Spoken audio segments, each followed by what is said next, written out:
It is my pleasure for the third year in a row to introduce my friend that I only get to see in Las Vegas.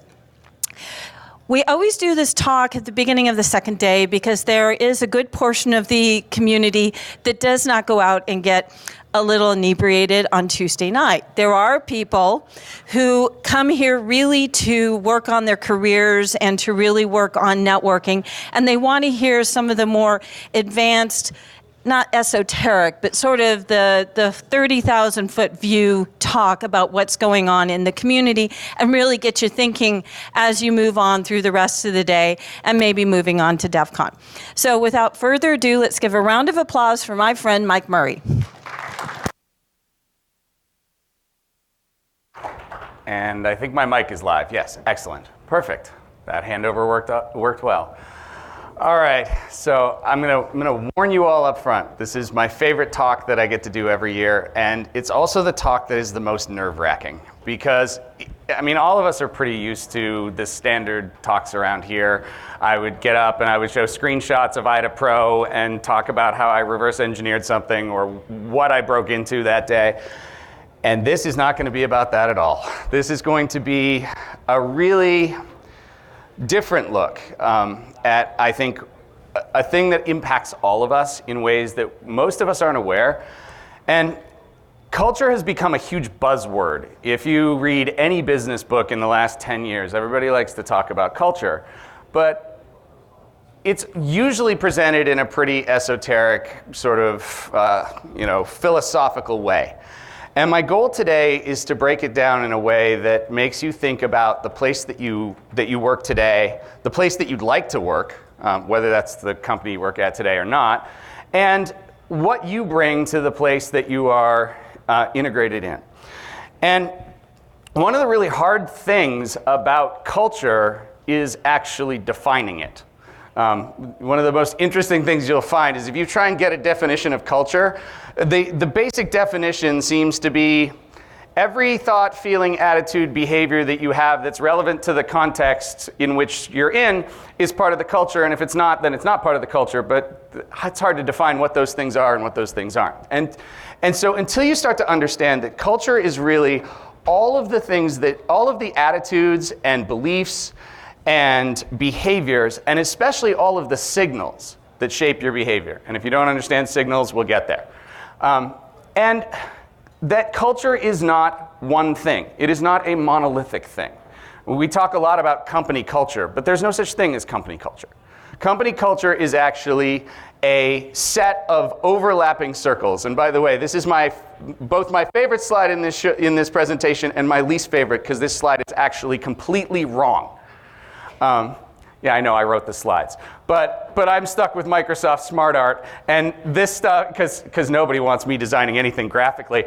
And the other part to this is only true if things are perfect, right? Culture is the idea of culture is that we have overlapping cultures in every organization. Your team has one culture, right? Your small work group.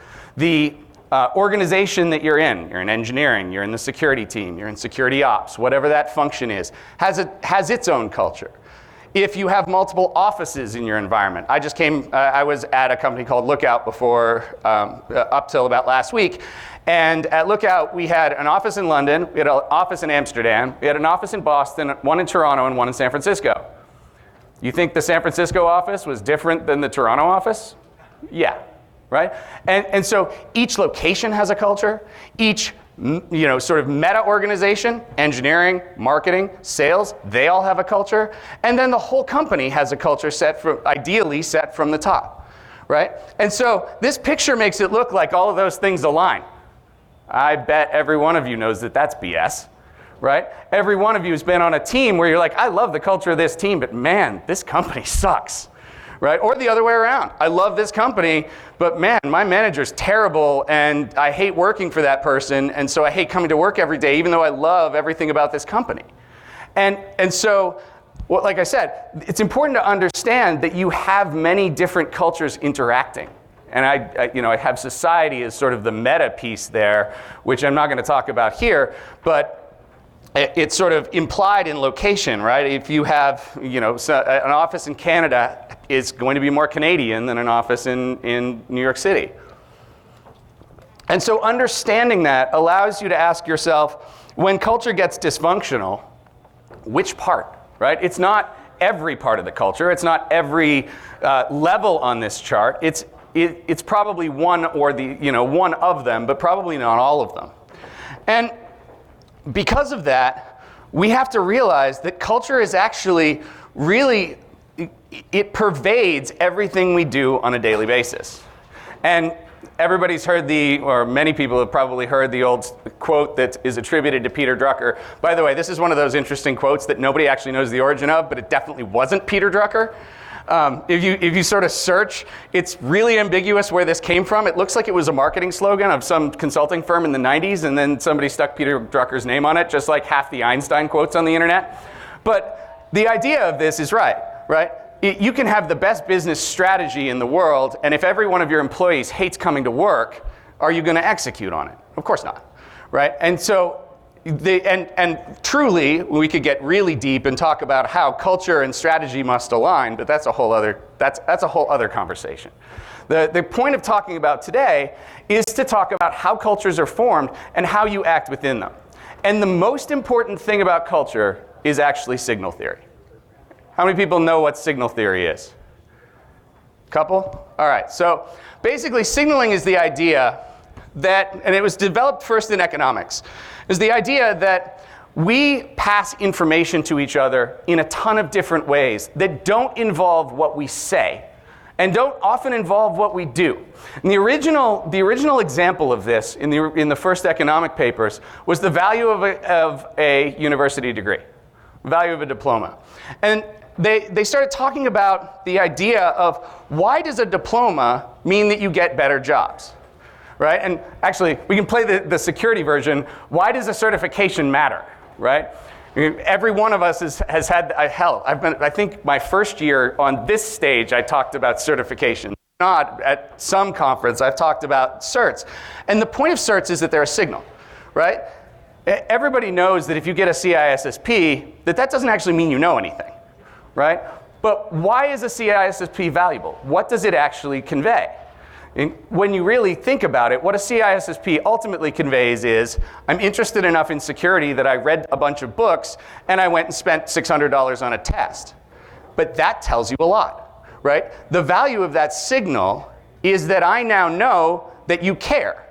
We were just talking about how you ended up in security. The signal of all the things you did, of coming to DEF CON, sorry, for anybody who doesn't know, you got to go watch her talk from yesterday.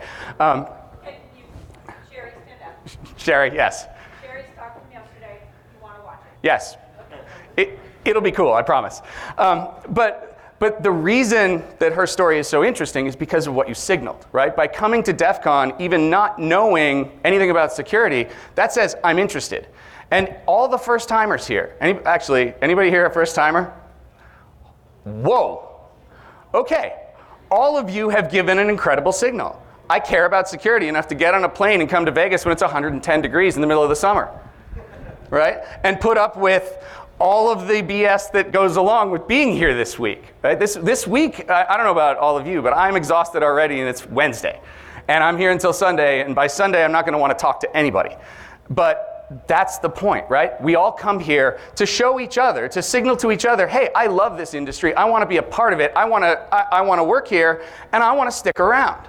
That is a signal, and that's what signal theory is all about. And you see signals throughout the world. And humans are signal processing machines. In fact, every animal is a signal processing machine. One of the sort of common trite examples of signal theory is the peacock's tail. Everybody knows what a peacock's tail feathers look like? Why does a peacock do that? What is the point of this bird having like all these excess feathers that don't help it? Anybody know? Mating, but why? What does it say about mating? It says that it's good at going out and getting the resources needed to get to make the feathers. Correct, right? The fact that it can have such an ostentatious display of tail feathers suggests it's healthy, right? It can provide. It can take care of itself. And that's a much more honest way of showing that than if it just sort of like hung out a sign that said, look at me, I'm healthy, right? And so signaling is about showing what is important to you and showing what matters to you in ways that are honestly able to be communicated. Now, why am I talking about all of this random stuff? It's because in a corporation and in an environment, signaling is everything. And actually, I threw a slide in last night. One of my favorite management philosophers in engineering and technical thinking, Camille Fournier. She's phenomenal. If you haven't read her book on management, you must. It's amazing. Camille posted this on Twitter last night, and I had to take a screenshot and put it in this presentation because literally what she's talking about is signaling, right? The idea, everybody can see how I'm dressed today, right? I'm wearing a jacket and I'm wearing a collared shirt. I ran into a few of you yesterday. Yesterday, I was wearing jeans and a hoodie, right? Each of those conveys a different signal. And I wore this outfit today intentionally because it signals how to me and to Kathleen and to the audience that I'm taking this talk seriously and I'm trying to present in a particular professional way and I'm trying to be seen in a professional way. That is a signal, right? Every moment of your life you are signaling something. Your choice of outfit this morning, the way that you approach a meeting, whether you talk loudly or quietly, all of these things are signals to the people around you. And those are just your signals. Those aren't the signals of the organization that really shape culture. Because when you think about culture and how it's shaped, in that chart that I had earlier of all the different levels, at each level, different signals matter. So if I'm talking about signaling to an individual, and signaling to an individual how they are perceived to me, how much I pay them, that's a signal. That's a signal of value. By the way, one of the biggest signals that companies make is money. Money is a signal. If I give $10 million to engineering, that is one signal. If I give $10 to engineering, that's a very different one. And I'm sure everybody's been in an environment where you got the budget or you didn't. Or, back to the individual piece, if I'm paying you a particular amount, I'm signaling your value to me, fundamentally. Similarly, the way I do benefits. And everybody has looked at a benefits package and thought, wow, this company is cutting the corners, and they just don't care about their employees, right? Benefits are a big signal. If I offer specifically extra maternity leave benefits, what does that tell the women and the family age people that want to work for me? Or if I don't do that, I live in Silicon Valley right now, and if you're in California, there's often these conversations about, if you've got a bunch of 25-year-old startup people, are they going to offer the kind of benefits that a 45-year-old person with a family of 3 is going to want? This is all about signaling who you want, right? Signaling what is important to you. Similarly, when you get to the team, the most important signal is who you let on the team, right? And we'll talk much more about that in a little bit. But also budgets, headcount allocations, the events that you do, the things you do with the team, all speak to how you feel about that team, how you value them, and what you think. And then at the enterprise level itself, things like stock. Do we offer stock? Do we not offer stock? Things like executive transparency. Everybody's worked with a C-level executive that either told them things or hid things from them, right?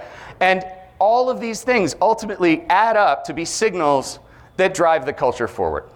So I promise this wasn't entirely going to be a philosophical talk. We're actually going to talk about how to do this well.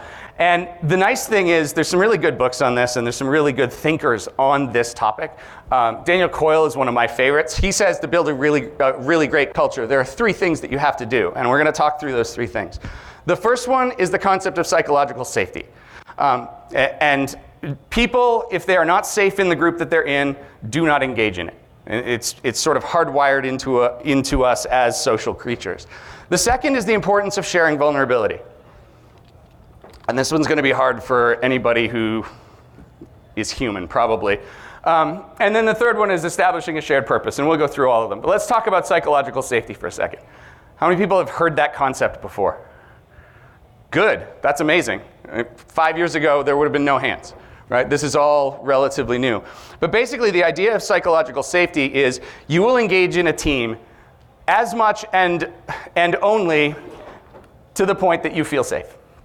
And truly, so Google did a bunch of research about 5 or 6 years ago on what made teams effective, and they found that everything else does not matter. Psychological safety is the #1 and probably like only factor. If you have psychological safety, the team will engage, and if you don't, forget it. There's nothing you can do. It doesn't matter how smart the engineers are. Doesn't matter how much you push them, how much you incent them. If they don't feel safe to contribute, they can't. And if you think about where we came from, right? If you think about the history of humans, this makes perfect sense. We are, for lack of a better word, we are tribe animals, right? We exist in groups. You know, if you think about how we got here, what was the big punishment for people, 2,500 years ago? How did you punish a member of your society the most? No, not kill them. What was that? Ostracization, right? Exile. Exile is the most powerful punishment to a person. Isn't that crazy? Right? Being alone. You think about what is the cruelest thing we do to prisoners? Solitary confinement. Right? We are wired for connection. And so if you don't feel like you can be safe at work, if you don't feel like you are able to have that connection, you will not engage. You just can't. And so how do we create that? Right? Because it's possible to create psychological safety in an organization. And the interesting things about it is everyone knows what a psychologically safe organization looks like, and everybody wants to work in one. It's fun, right? It's when everybody's comfortable with each other. It's when we are looking at each other and engaging, when we're willing to be close with each other, when we're willing to laugh with each other. I'm sure most of you have been in a team at some point where nobody ever made a funny joke, right? Where everyone was serious all the time, and everyone was tightly compressed and no one spoke at meetings. That's the example of a psychologically unsafe team. And everyone's probably been in an environment where they were able to be psychologically safe. Right? Heck, why do we come to DEF CON every year?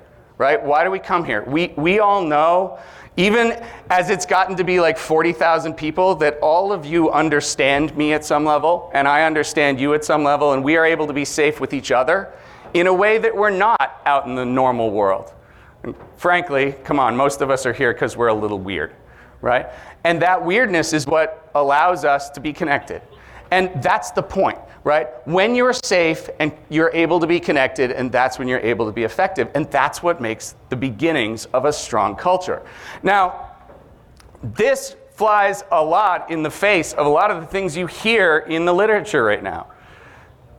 Anybody on Twitter get involved in the stupid 10x engineer debates that have been going on for the last 5 years? Right? 10x engineers are great, but I'd rather a team of people who make all the engineers around them great rather than one stupid rock star. And we're going to digress for a second to my actual favorite topic in this space, because there's absolutely nothing worse in an organization than the brilliant jerk. And I'm not even going to define it because I know every single person here knows one. Heck, there are some walking around here. And yeah, sure, Kathleen. So it's not just this industry. Yeah, no, that's definitely not just this industry. So people need to realize that they think that the identities that we have that we don't or do like also exist in other industries. So it is not just our endemic problem. Yes. It is something that if you're looking at moving to other industries, you're going to run into this problem. Yeah, brilliant jerks exist. I've met really brilliant jerk accountants.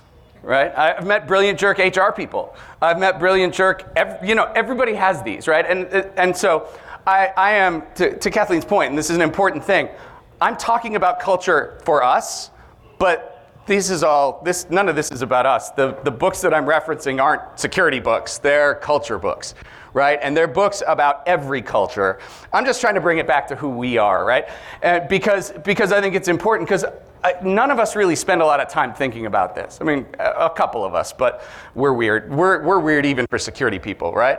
And it's the brilliant jerks, so coming back to the brilliant jerk thing, it's the brilliant jerks that I see that destroy teams And the frustrating thing for most of us, and especially as you get into senior leadership, the hardest thing in the world is to take your most productive engineer who is driving people out of the organization and realize that the best thing you can do for your organization is to fire the smartest person you know. It is absolutely, it feels counterintuitive, it feels hard. It especially feels hard when that person is the only person who knows a code base or how a system works or how to solve certain problems, but it's the absolute number one most important thing every single person needs to do.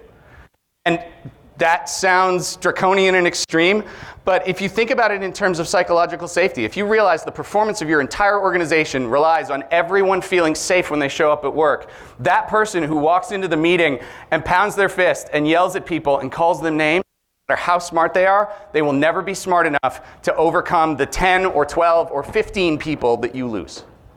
And that is so hard for all of us to get. By the way, I'm saying this from experience, and experience is the name we give to all of our own screw-ups. I have put up with far too many brilliant jerks in my own organizations over the last 20 years. And I have made this mistake. And I'm sure I will make this mistake again at some point. I'm sure all of you will make this mistake again at some point, which is why I'm hitting this like without any subtlety and like it's like I got a hammer. Yeah, go for it. Have you ever been able to fix a brilliant jerk? So the question was, have you ever been able to fix a brilliant jerk? So I used to think fixing people was possible. Me too. I really did. And I think somewhere around the time I turned 40, I started to realize that I'm pretty much the same kid I was when I was 7 years old. I dress differently, and I'm a lot smarter in some ways, but you know, I think most of us are largely who we are. Now, I've been able to constrain the behavior of a brilliant jerk. And that's the best I could hope for, right? Is can we put them in a situation where they basically don't talk to anyone and work by themselves? That can work if you've got a role where you can isolate or something like that. But I'm not a therapist. I don't want to be a therapist. That's a job that's way harder than I can ever do. And to me, it's like, the other question is, do you want to take the time, right? If it takes me 9 months to fix that person, and 6 people quit in those 9 months because they hate working with that person, is that worth the trade-off, right? Is that a trade-off I'm willing to make for my organization? And by the way, I'm saying these numbers, and like, I have actual examples of people in my head, right? Like, I've seen this. I've seen where organizations have tried to rehabilitate the brilliant jerk, and sometimes it works a little bit, but it's generally just not a fruitful thing. It's almost more fair to let the person go and find a culture that they're fit in, right? Like, look, there are cultures where brilliant jerks actually work. You know, nobody here is an investment banker, so you know, sales. And I'm being silly, right? Even salespeople can't survive for long as brilliant jerks. And I've met lots of brilliant jerk salespeople, as I'm sure many of you have as well. But the point is, it's better to move them on if they're not a fit for the thing you're trying to do than to... We're not therapists. Our job is to serve our customers and serve our clients, not to spend time hoping that our people are going to be different than they are. And that sounds cold, and it's not meant to be. It's actually, I'm trying to actually be caring to everybody other than the brilliant jerk, right? I'm trying to honor the fact that I've got 50 people on the team that are all impacted by this one person's terrible behavior. I'd rather take care of 50 than 1 in that scenario. So I tend not to. But it's hard, man. Firing people is literally the worst thing that any of us ever have to do. It sucks. Nobody likes it. And I think if you do, see the slide on brilliant jerks. But yeah, sometimes you have to. All right, so the second thing that makes the hallmark of a great culture is it builds on the first, right? The second thing is vulnerability, right? And trust and vulnerability go hand in hand.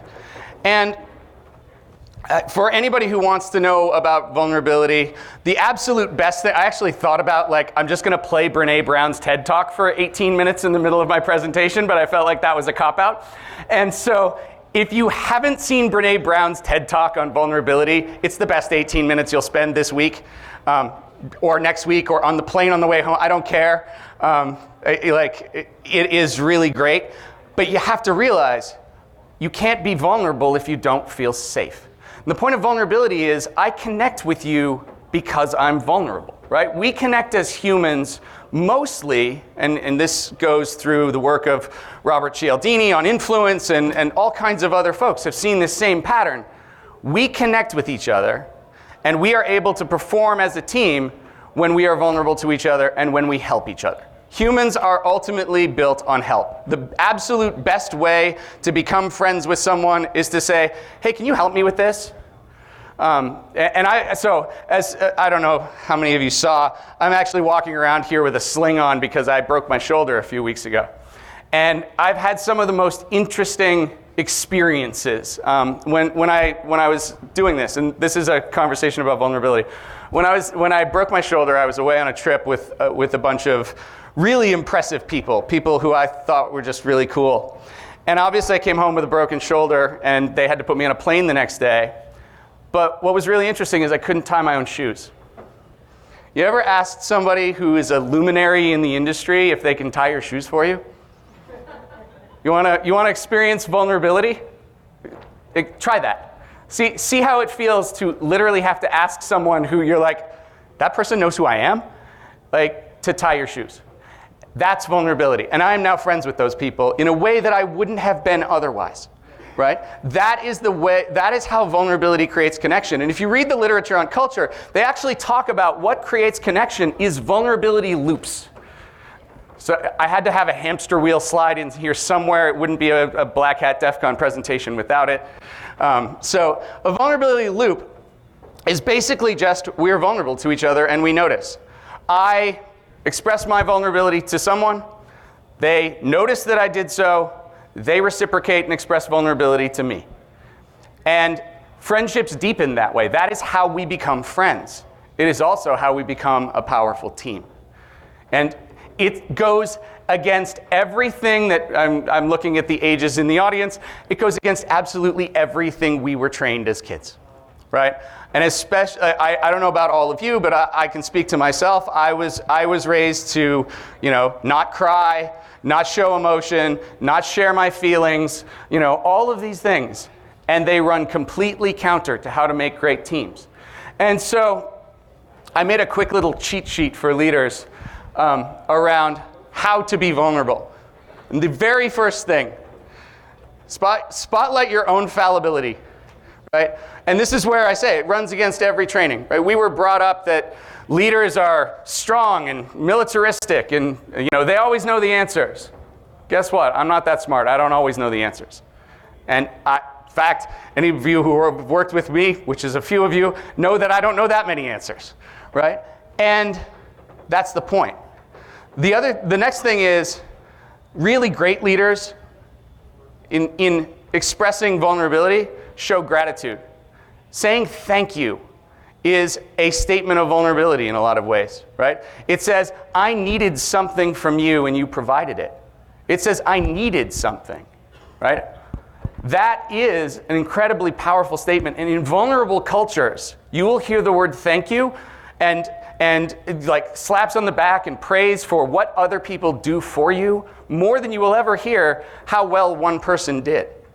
How many of you guys have ever been in that culture, though? Literally like two hands in the room, right? We don't do this well enough. I've worked with C-level executives who literally would call you and ask a question, and I'd be on the phone like, okay, give the person the answer, and they would hang up without saying anything. Like the cultures that we've created in most of our organizations are not ones where we say thank you a lot. They're not ones where we show our fallibility. And they're certainly not ones where we're good at asking for help, right? Think about the number of times that a peer or a coworker actually is willing to say, can you help me with this? Not, will you do this for me? That's different, right? Can you help me with this is one of the most powerful statements that you can make to express your vulnerability to others and to signal that you are vulnerable to them and that they should be vulnerable to you. So, all right, that's vulnerability. The last one is shared purpose, and I'm doing my best to leave lots of time for questions, by the way. So I know I'm running through this really fast. This is like 7 books of work.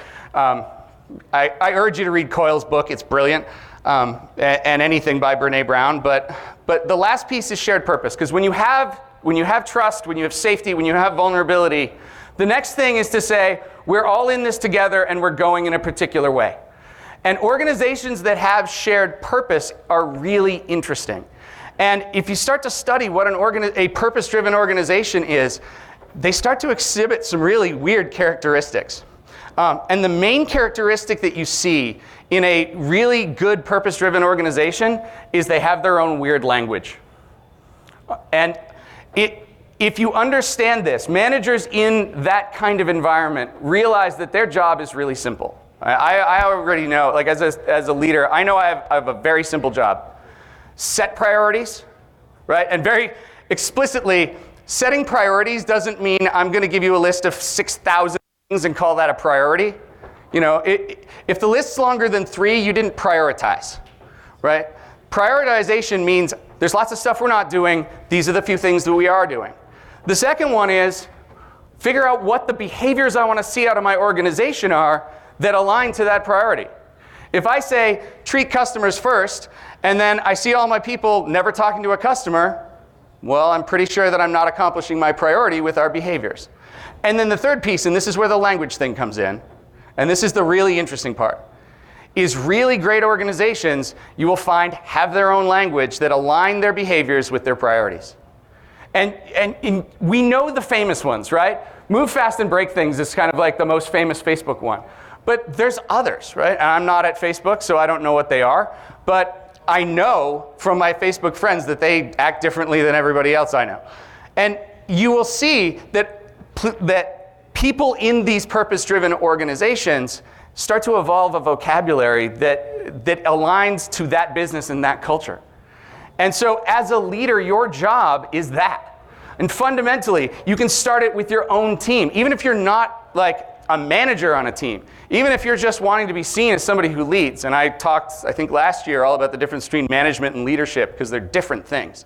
You can never have a direct report and be the best leader in the organization, and you can have thousands of direct reports and be a terrible leader, right? If you want to be a leader, your job is what I said earlier. Figure out what the priorities are, figure out the behaviors, and then start saying things. And ideally, they're pithy, you know, like the ones that got famous because they're easy to remember. But start saying things repeatedly that align those behaviors in your organization to the priorities that you have. And realize you can't do any of that until you've got the first two. And this is why this is a 3-part thing, is because everyone's been in an organization that's tried to have slogans where you didn't have psychological safety and you didn't have vulnerability, and that's why we have all those stupid posters on the wall, right? And everybody, you know, there's the website that has the like bad versions of those stupid posters. What is it? Despair.com. I knew somebody in the room would have that reference. Not surprised that it's one of the people in like recruiting at the back of the room. You get the idea, right? If you have slogans without psychological safety and vulnerability, you don't have a good culture. You just have that annoying BS that we all hate. And so you really do have to have all 3. And if you have like the most psychologically safe group in the whole world and you don't have an alignment to purpose, you've got a book club. Right? You don't have a team that's going somewhere. You just have a bunch of people who really like each other, which I love. I have lots of people that I really like. But that's not the same as a high-performing organization. So, like I said, I left a lot of time for questions. That was intentional. One thing I actually want to just kind of pitch because we're in higher ground. So I actually left the corporate world a couple of weeks ago. I am starting a new security company focused on healthcare and solving healthcare security issues. Thank you. If you want to, so this is my statement of alignment to purpose. I want to go solve healthcare security problems. Anybody who wants to do that with me is on my team. So come find me, like, let's do more of that. Anybody who thinks that's cool, let's do this together. So all of you come find me at some point. And that especially applies to people on the internet and the live stream, et cetera, et cetera. All right, question time. And he's got the mic, so I'll let you pick who's talking. Questions? Hi, on the previous slide, that third point, create heuristics, I'm not super clear on what that is. Can you give me some examples? Slogans. So heuristics being like, actually, I like the move fast and break things one. It's actually a really good heuristic. Heuristic there meaning a small rule that allows me to decide how to behave, right? So if I'm making it, in the early days of Facebook, if I'm making a decision about how to do something, move fast and break things tells me a lot about what I should do, right? And like the Jack Welch ones, control your destiny or someone else will. That's a very 1980s CEO heuristic, but it told GE how to act, right? And everybody who knew that that was the rule knew what they better be doing, right? And it's literally one sentence, but it tells you so much about how to act in that culture. Does that make sense? All right, other questions. By the way, you don't have to limit the questions to this. Last year we talked about pretty much everything, so happy to talk about actually anything. I just want to follow up on that. Yeah. So it sounds like, just following up on that, it sounds like if you have a slogan that is not part of your priorities, but you ask your team to do other things, you actually have a broken link. You bet. Actually, broken link was a really good way to say that. That's right. You basically have a dangling reference to something that doesn't matter. And that's what you see, actually, hold on, just give me a half second. That's what you see especially in companies that had a mission statement 15 years ago when they first started, and they're not doing anything like that anymore, and you're like, we have these values things that don't align to anything we actually do. So what's interesting on the mission statement, I spent 20 years in the nonprofit community, and what's interesting is a lot of people would go into the nonprofit community because they believed in the mission, but the mission had been around for 50 years, and they built this machine that did not fulfill the mission. One of the groups I worked with was saving life on Earth. Okay, that's a little bit too high of a mission, so I think... That's a pretty big mission. It's a good mission, but it's a pretty big one. So I think when we're talking about missions and when we're looking at career development, maybe looking at missions that actually can be done. Yeah, and I think the other piece to that is this mission and strategy often align, right? And the whole culture eats strategy for breakfast. If you don't build a culture to accomplish the mission, you're not going to ever do it. Go for it. Yeah, just a small comment. So I think the other side of the spectrum for the brilliant jerk is the emotional wreck.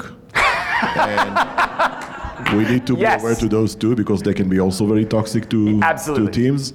Absolutely. You really try to help them, but at some point you can't. You realize you can't. Yeah, same thing I said about the brilliant jerk, right? Like that person should probably go find a different organization. If that level of emotion is not aligned with the kind of safety that your team needs, get them out of there. And part of it is, especially in our profession and the high stress situations that we are in, and with burnout creeping in, over time, you have to be very aware to that. And sometimes the best thing you can do for somebody is not fire them, but find them something else to do. Yes. And even if they don't know about it, that you actually did it for them, but they actually will thank you later because you kind of have to save them. Yes, exactly. By the way, that goes to the question that you asked earlier, right?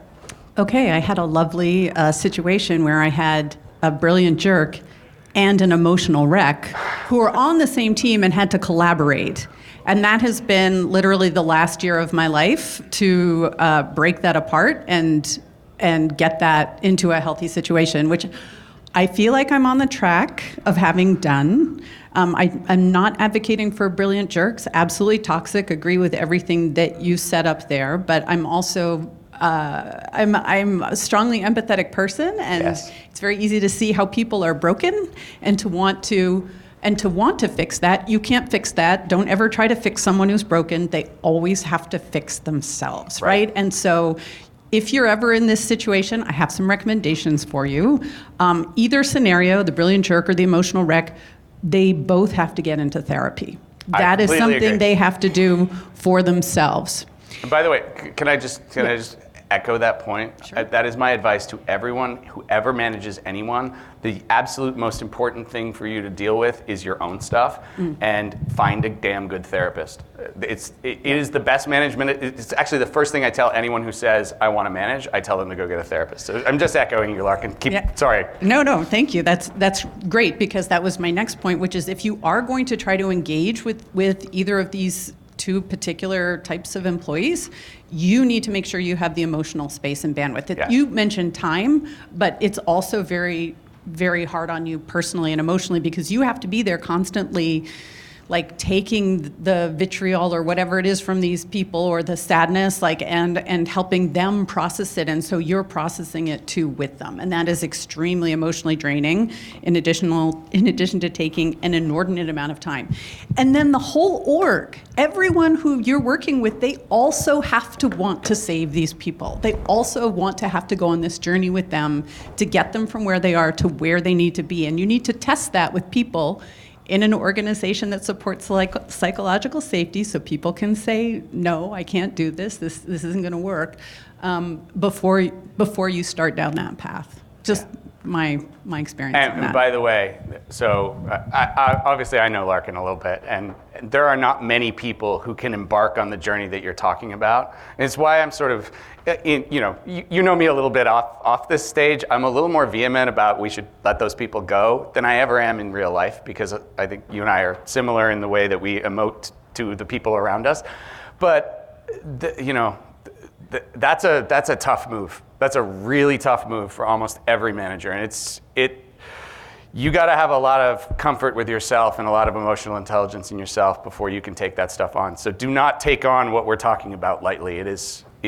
It will wear you out, and even if you've done 20 years of therapy like I have, it will exhaust you, and it will beat you up. So make sure it's worth it, but yeah, realize, and if you ever decide to take that on, feel free to call me. I will happily give you thoughts and advice and probably try to talk you out of it. So that kind of ties into some thoughts I've been having.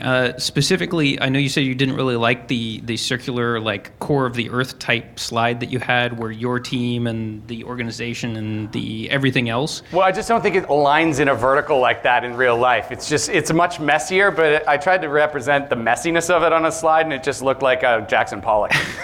But I think it really highlights something that's important, that you really are focusing on, say, your team or the smaller organizational unit that you have control over, and you can normalize that behavior and that culture within your team, but you're really crushed under the weight of the rest of the organization's culture, and it's really hard to fight against that. So you can do awesome things with your team and your culture and try to normalize that behavior and those heuristics. But trying to push against the rest of the organization, if none of them have that safety or none of them want to move in that direction, is really difficult. So how do you help spread your goodwill and your circle of safety further outward to the rest of the organization? You do. In some ways you do, and in some ways you don't. In some ways you have to be a missionary almost, right, and an ambassador.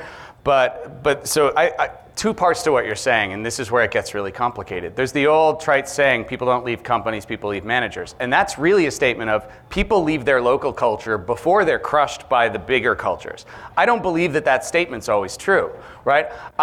I've seen great managers who had great local cultures who lost all their people because of what you're talking about. And we underrepresent that conversation, partially because there's very little we can do about it, right? If I manage a team and they all bail because they're like, this CEO's a moron, like, there's not much I can do to stop that, and I'm probably going with them, right? I might even be the first one out the door to take the team to a new place where there's a better culture. And so it's tough, but to Larkin's point about fixing people is one thing. Fixing whole other peer organizations, man, I've met many people who've pulled it off. There's some amount of things that are just too much work for any human. Josh. So building upon that, let's go even bigger.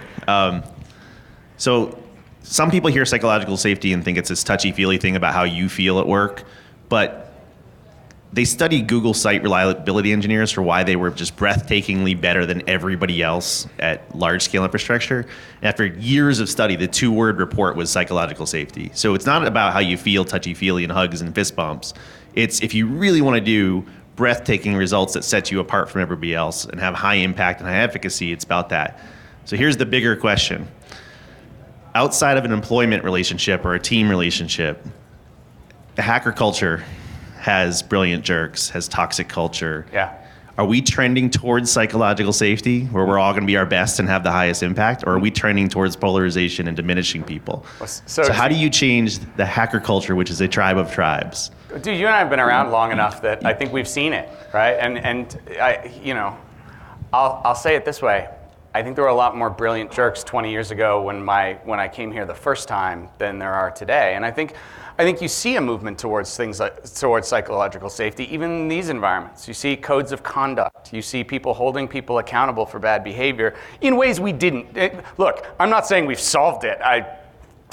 Not even close. And there's more brilliant jerks around here than I ever want to be around.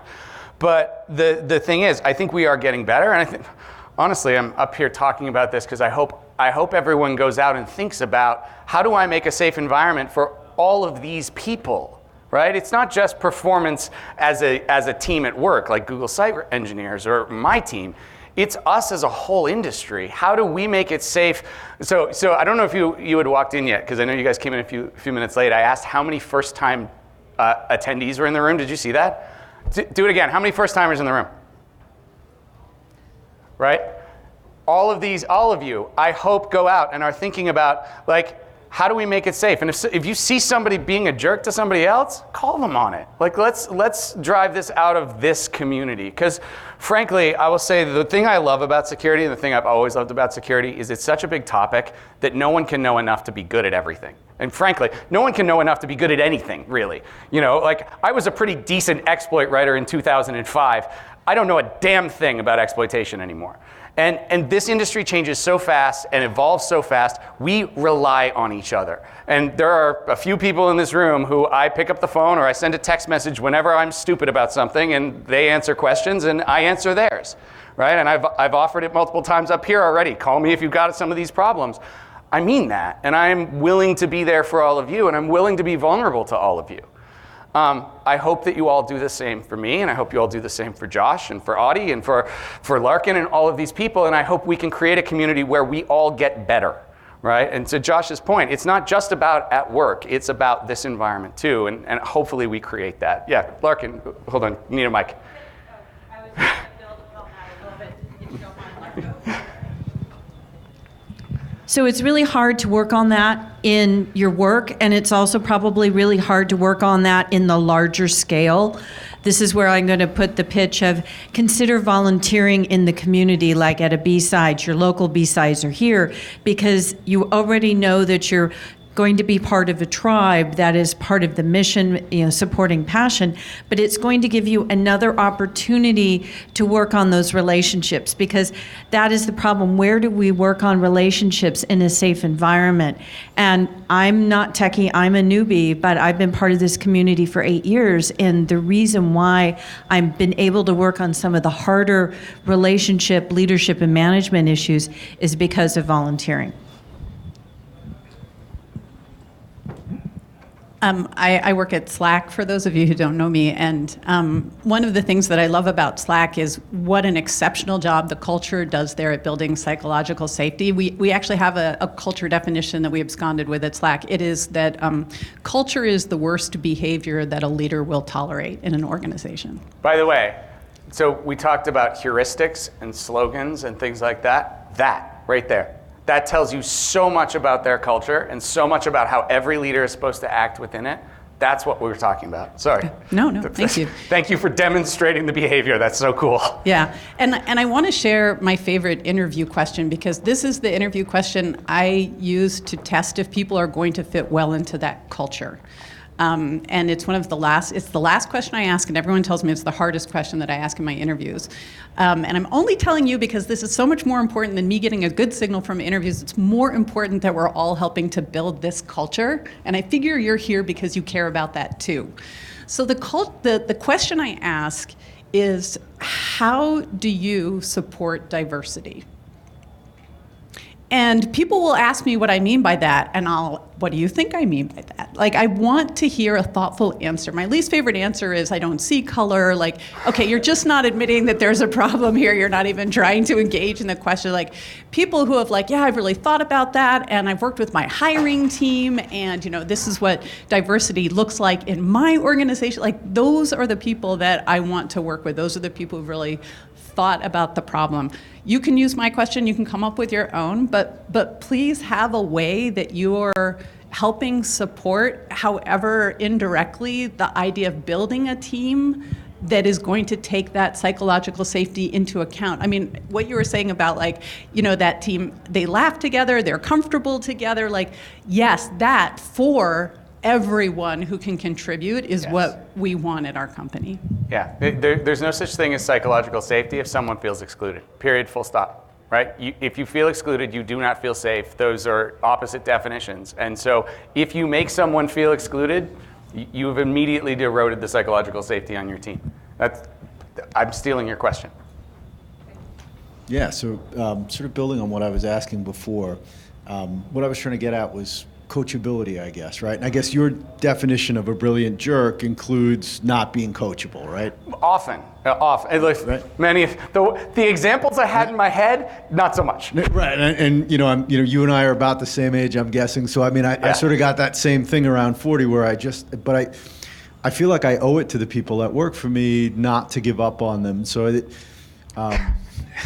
I want you to tell me how I can coach them to fix this. So the hardest thing is if you care about people, and if people matter to you a lot, that we all end up there, right? And that's why I kind of put the balance on the scale of, is the one person impacting the 50 people so much worse? Like, we're all, and you're obviously a very caring guy, and I know this feeling, and I do this myself, and I'm like, if only I can do this one thing, they'll be better, and then everything will be better, right?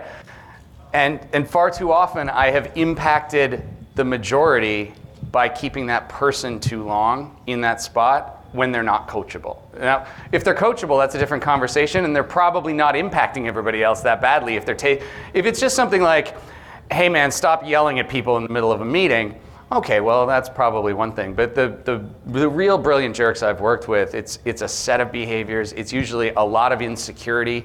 It comes from deep, Larkin was talking about therapy. It comes from deep-seated childhood stuff. And the moment you're like, I'm gonna wade into this person's childhood issues because I think I know how to fix, her face was just, by the way, I've done that. It doesn't end well. It just doesn't. But I'm the same way. I really want it to be better. I like the person, and I see their potential and their ability. I'm like, I can do it. Guess what? I can't do it. Just like trying to casually let a speaker know that he's at the end of his time. Yes. So come find me. I'll be the guy with the sling on. So I'm easy to find, with that fashion accessory. But yeah, come find me. I love talking about this stuff. But thank you guys for having me. Thank you, Kathleen. Always. It's an honor to be here and to do this. Thank you so much. Let's thank Mike for his time.